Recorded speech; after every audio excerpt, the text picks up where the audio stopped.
start হয়েছে তো মই ইউপিপিএল দলত অহাৰ উদ্দেশ্যতা হ'ল যেহেতু মই ইয়াৰে বাসিন্দা বিটিআৰ অঞ্চলৰ এজন কোচৰামচী জনগোষ্ঠীৰ মানুহ হয় আৰু মই বহুত দিন হয়তো আমাৰ কোচৰামচী জনগোষ্ঠীৰ এটা নেতৃত্বত আছিলোঁ অৰ্থাৎ মই ছাত্ৰ সংগঠনৰ নেতৃত্ব আছিলোঁ আক্ৰাচুৰ মই আঞ্চলিক পৰ্যায়ৰ পৰা লিডাৰ হোৱা মানুহ জিলা পৰ্যায়ত 3বাৰ সভাপতি আছিলোঁ তাৰপিছত চেণ্ট্ৰেল কমিটিৰ সভাপতি হৈছিলোঁ সভাপতিৰ পিছত মই এডভাইজাৰ হৈছিলোঁ তাৰপিছত মই এডভাইজাৰ হোৱাৰ পিছত মই সংগঠনৰ পৰা বিদায় লৈ অৰ্থাৎ আক্ৰাচুৰ পৰা বিদায় লৈ তো মই যেহেতু আমাৰ ইয়াতে এটা আঞ্চলিক শক্তি দল আছে আৰু মই সেই হিচাপে মই আক্ৰাচুৰ পৰা বিদায় লৈ আজি মই ইউপিপিএল দলত যোগদান কৰিছোঁ আৰু ইউপিপিএল দলত যোগদান কৰাৰ পৰা মই আজি প্ৰাৰ্থীৰ হৈ কাম কৰি আছোঁ দলৰ হৈ যাতে আমাৰ বিটিআৰটো এটা শান্তিৰ পৰিৱেশ ঘূৰি আহে বিশেষকৈ বিটিআৰ অঞ্চলত আমি বিভিন্ন জনগোষ্ঠীৰ মানুহ বাস কৰোঁ হয় বিভিন্ন জনগোষ্ঠীৰ মাজত বিভিন্ন সমস্যা থাকে ইয়াৰ মাজেৰেও আমি কেনেকৈ এটা শান্তিৰ পৰিৱেশৰ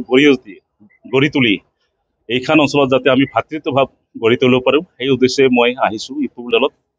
আগন্তুক দিনত যদি আমাৰ প্ৰমোদ বড়োৰ নেতৃত্বাধীন যি চৰকাৰ অৰ্থাৎ ইউপিপিএল দল বা প্ৰমোদ বড়োৰ বৰ্তমান বিটিআৰৰ চিফ তেওঁৰ নেতৃত্বত আজি ক'বলৈ গ'লে এটা সময়ত অলপ ইউপিপিএল দল বুলি অলপ বেলেগ বুলি ভাবিছিল কিন্তু আজি মানে ইউপিপিএল দলৰ যিটো জনপ্ৰিয়তা আঞ্চলিক দল হিচাপত মানে প্ৰত্যেকটো জনগোষ্ঠীৰ মানুহে আজি ইউপিপিএল দলত এটা আকৰ্ষিত হৈ আজি প্ৰত্যেকটো প্ৰায় জনগোষ্ঠীৰ মানুহে ইয়াত বিটিআৰ অঞ্চলত ইউপিপিএল দলত যোগদান কৰিছে আৰু এটা যিটো মানে প্ৰমোদ বড়োই 5 বছৰৰ ভিতৰত যেতিয়া শান্তিৰ পৰিৱেশ ঘূৰি আনছে এইটোৰ প্ৰতি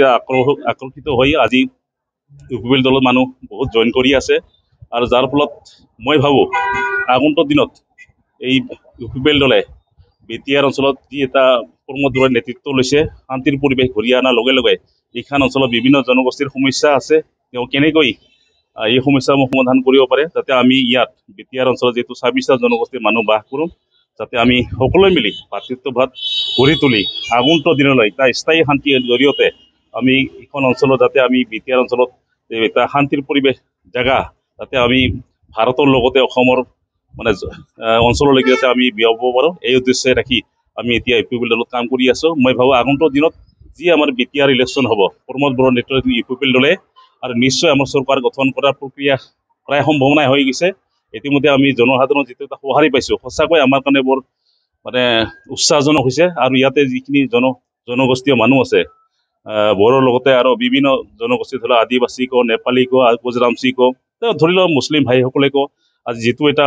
মানে এটা বিশ্বাস আহিছে বা এটা জাগৰণ আহিছে যে ইউপিপিএল দলে একমাত্ৰ বিটিআৰ অঞ্চলত এটা শান্তিপ্ৰিয় দল হয় আৰু ইউপিপিএল দল বুলিলে মানে এটা উন্নয়নৰ দল বিভিন্ন জনগোষ্ঠীৰ সমস্যাৰ ওপৰত আলোকপাত কৰি আগবঢ়াই নিয়াৰ কাৰণে চেষ্টা কৰি আছে আৰু ইতিমধ্যে সকলোৱে জানে যে প্ৰমোদ বড়ো চৰকাৰ দায়িত্ব লোৱাৰ পৰাই হয়তো ইয়াতে প্ৰায় 5 বছৰে কাম কৰিব নোৱাৰিলে ইয়াৰ ভিতৰত ক'ভিড হৈ গ'ল 2 বছৰমান 2-2.5 বছৰ যিটো কাম কৰিল সঁচাকৈ আমাৰ কাৰণে খুব এটা ভাল যাৰ ফলত আজি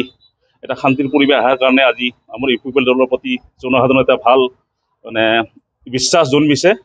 সেইকাৰণে আমি ইউপিপিএল দলে পুনৰ যে চৰকাৰ গঠন প্ৰমোদ বড়োৰ নেতৃত্বাধীন চৰকাৰে এইটো প্ৰায় নিশ্চিত হৈ পৰিছে খালি আনুষ্ঠানিকতা বাকী আৰু ইতিমধ্যে প্ৰায় 23টামান চিট আৰামছে জিকি যাব ইউপিপিএল দলে গতিকে আমি ইউপিপিএল দলে মানে প্ৰমোদ বড়োৰ নেতৃত্বাধীন আমাৰ বিটিআৰ চৰকাৰ গঠন হ'ব প্ৰমোদ বড়োই চিফ হ'ব তো এইখিনিয়ে বৰ্তমান অঞ্চলতো মই কিছু আমাৰ কোচৰামচী উদ্যোগিত অঞ্চল বা বিভিন্ন জেগাত ঘূৰি গম পালোঁ যে দতমা সমষ্টিত যে আমাৰ প্ৰমোদ বড়োৰ নেতৃত্বাধীন যি চৰকাৰ কৰিছে চলি আছে বা তেওঁ যি ইউপিপিএল দলটো চলাই আছে সঁচাকৈ এটা বিশ্বাস জন্মিছে আৰু যাৰ ফলত দতমাৰ প্ৰায় বিভিন্ন কোচৰামচীৰ লগতে প্ৰায় জনগোষ্ঠীৰ মানুহে এতিয়া আঁকোৱালি লৈছে যাৰ ফলত দতমা সমষ্টিৰ পৰা আমাৰ প্ৰমোদ বড়ো চিফ অৰ্থাৎ আমাৰ দলৰ প্ৰধান এই নিশ্চয় জিকাটো পূৰ্ণ সম্ভাৱনা